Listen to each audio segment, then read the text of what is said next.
Our story begins in 1991 in a small, peaceful town in California.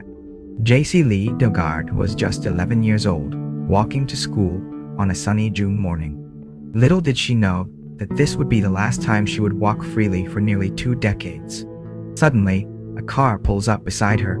Inside are Phillip Garrido and his wife Nancy. Without hesitation, Jaycee was snatched, taken from her family, and forced into a nightmare that would last for 18 long years. As I think about Jaycee in that moment, I wonder what was going through her mind. Did she cry out? Did her young mind grasp the enormity of what had just happened? It's chilling to imagine that, within just a few minutes, her entire world was stolen from her, and she was thrust into a terrifying and isolated existence. Once kidnapped, Jaycee was taken to the Garrido's property, hidden from the world in a makeshift compound in their backyard. Imagine being a young girl, alone, terrified, and held captive by 2 adults who would soon become monsters in your life. She was confined to a tiny space, and Phillip Garrido wasted no time in beginning his horrific abuse. Jaycee, still a child, was forced into a reality too grim for most of us to comprehend. For 18 years, Jaycee's life was defined by fear, isolation, and the power her captors had over her. It's unimaginable how, day after day, she endured this mental and physical abuse.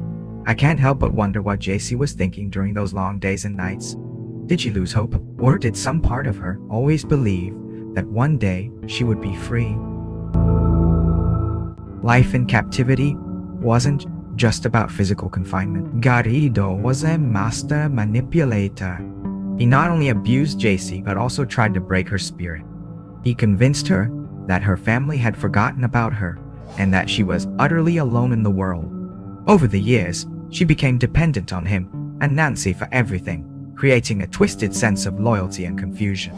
As the narrator, I find myself imagining how difficult it must have been for Jaycee to maintain any sense of her own identity.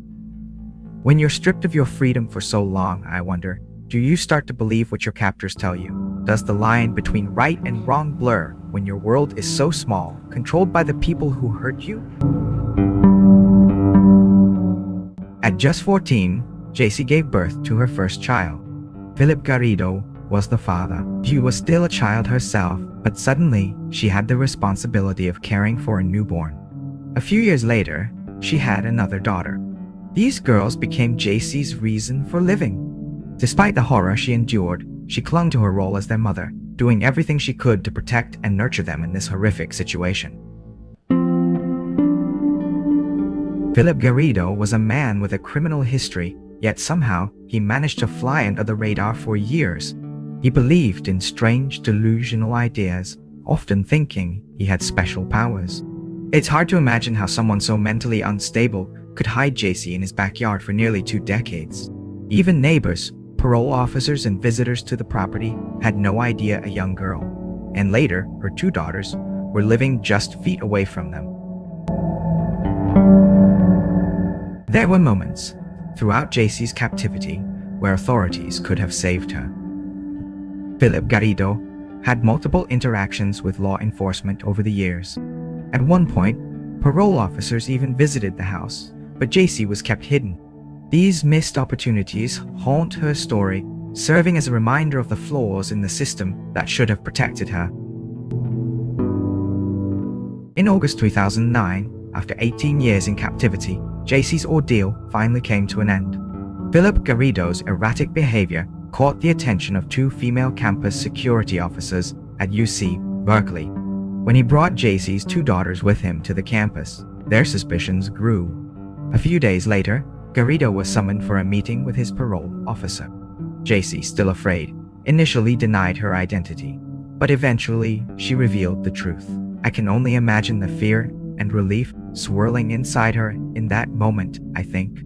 After so many years, she was finally free, but freedom came with its own set of challenges.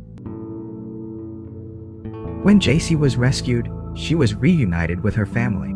But after 18 years of captivity, the world had changed.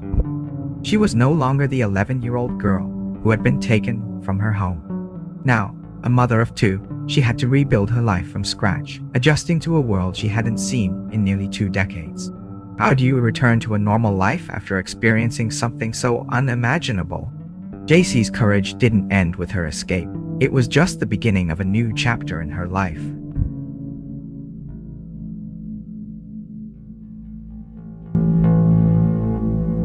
Since her rescue, Jaycee Dugard has become a symbol of survival. She published a memoir, A Stolen Life, in which she shares her story with the world. She also founded the Jaycee Foundation, which helps other families recovering from abduction and trauma. Jaycee's voice has become a beacon of hope for others who have suffered in silence. I think about how Jaycee could have chosen to stay out of the public eye, to live quietly after all she endured, I reflect. Instead, she chose to speak out, to help others, and to remind us all that even in the darkest circumstances, there is hope for a brighter future. Jaycee Dugard's story is one of unimaginable pain, but also of incredible resilience. Her journey reminds us of the importance of vigilance, of standing up for those who cannot speak for themselves, and of the power of the human spirit to endure, even in the face of overwhelming darkness. Before we wrap up this video, I want to leave you with a final thought. Jaycee Dugard's story is a powerful reminder of the resilience of the human spirit. Her ability to survive, rebuild, and find hope after 18 years of unimaginable trauma is nothing short of incredible. As we reflect on her journey, let's remember that no matter how dark the situation, there is always a path to healing and a future filled with possibility. Thank you for watching. If you found this story meaningful, don't forget to like, share, and subscribe to support the channel.